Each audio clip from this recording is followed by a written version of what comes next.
Iran ने Israel के साथ हालिया युद्ध के दौरान समर्थन के लिए भारत और देश के लोगों का धन्यवाद अदा किया है और साथ में जय हिंद भी कहा है। जैसा कि आप जानते हैं, ईरान और इजराइल के बीच 12 दिनों तक चले युद्ध के बाद अब सीज फायर लागू हो चुका है। दोनों देशों ने इसे स्वीकार किया है और दोनों देशों ने जीत का दावा भी किया है।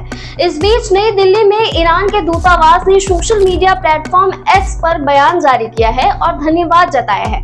अब आप सोच रहे होंगे कि ईरान ने भारत को धन्यवाद क्यों कहा है, तो इसका जवाब ईरान के धन्यवाद संदेश में छिपा हुआ है।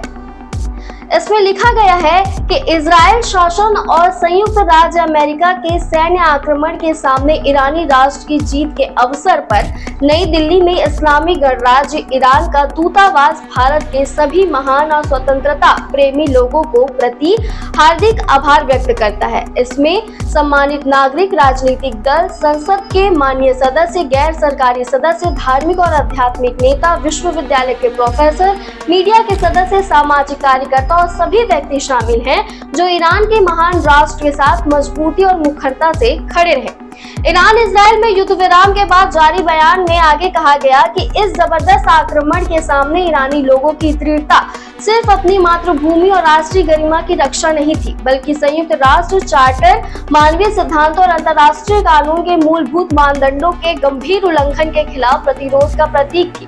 भारत को धन्यवाद देते हुए कहा गया कि हम भारत के महान राष्ट्र के लोगों और संस्थानों द्वारा सिखाए गए वास्तविक और अमूल्य समर्थन के लिए अपनी ईमानदारी से प्रशंसा व्यक्त करते हैं। निसंदेह ये एकजुटता हमारे दोनों देशों के बीच लंबे समय से चले आ रहे सांस्कृतिक, सभ्यतागत और मानवीय संबंधों में निहित है। शांति, स्थिरता और वैश्विक न्याय के कारण को और मजबूत करेगी। खास बात यह रही कि ईरान ने इसे राष्ट्रीय विजय के मौके पर भारत को खुले तौर पर धन्यवाद दिया। हालांकि सीजफायर के बाद भी ईरान और इजराइल के बीच स्थिति तनावपूर्ण है। ईरान की सरकारी IRNA समाचार एजेंसी के अनुसार ईरान ने इजराइल के जासूसी के आरोप में बुधवार को 3 कैदियों को फांसी दे दी। ईरान और इजराइल के बीच सीजफायर के बावजूद हालात अभी भी पूरी तरह सामान्य नहीं हुए। एक और जहां कूटनीतिक स्तर पर बयानबाजी और समर्थन की बातें हो रही हैं, वहीं दूसरी ओर जमीनी हकीकत अब भी तनाव से भरी हुई है। भारत का नाम जिस तरह इस अंतर्राष्ट्रीय संघर्ष के बीच सामने आया, वो न सिर्फ देश की वैश्विक छवि बल्कि उसकी कूटनीतिक स्थिति को भी दर्शाता है। आप इस पूरे घटनाक्रम को कैसे देखते हैं? नीचे कमेंट में अपनी राय जरूर साझा करें और लेटेस्ट अपडेट्स के लिए वयम भारत को सब्सक्राइब करना ना भूलें।